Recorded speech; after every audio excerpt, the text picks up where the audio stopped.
இந்த வயசுல காதல் வர்றது சகஜம்தான். அதை ஜெயிச்சா ஓகே, ஆனா தோத்துட்டா சரின்னு அதையும் அக்செப்ட் பண்ணிக்கிட்டு கடந்து போயிடணும். என் பொண்ணும் கடந்து போயிடுவா, எனக்கு அந்த நம்பிக்கை இருக்கு. அவளுக்கு வேற ஒரு நல்ல மாப்பிள்ளையா பார்த்து நாமளே கல்யாணம் பண்ணி வைக்கணும்.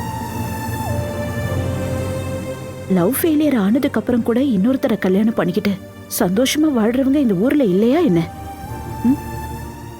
முடியும். நீங்க என்கிட்ட சொன்னது நான் ஐஷு கிட்ட சொன்னப்போ அவ கண்ல லேசா நம்பிக்கையும் முகத்துல ஒரு சின்ன சந்தோஷமும் தெரிஞ்சுச்சாத்த. என்ன இப்போ மறுபடியும் அது காணாம போயிடும் போல இருக்கு. என்ன என்ன பண்ண சொல்ற பவி? என் பொண்ணு அழ வச்சு பார்க்கணும்னு எனக்கு ஆசையா? நான் நான் அந்த சின்ன தம்பியை பார்த்து பேசலான்னு தான் போனேன்.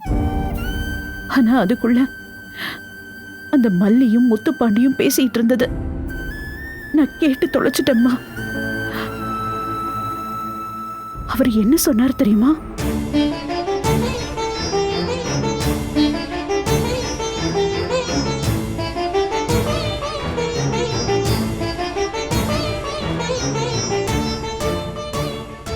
என் பொண்ணு உயிருக்கு ஆபத்துன்னு தெரியும் போது அதுக்கப்புறம் நான் வேடிக்கை பாப்பேனா? சொல்லு. வேண்டாம் அத்தை, இப்ப அந்த முத்துப்பாண்டிக்கு பயப்படுறதா வேணாமாங்கிறதுலாம் அப்புறம். சின்ன தம்பி மனசுல என்ன இருக்குன்னு நாம தெரிஞ்சுக்கிட்டாகணும். ஒருவேளை நம்ம ஐஷோ சொல்றது தப்பா இருந்து அவன் இவளை லவ்வே பண்ணலன்னா அதை எடுத்து சொல்லி ஐஷோவை சமாதானப்படுத்திடலாம். அப்போ நம்ம வேலையும் கொஞ்சம் சுலபமாயிடும்ல.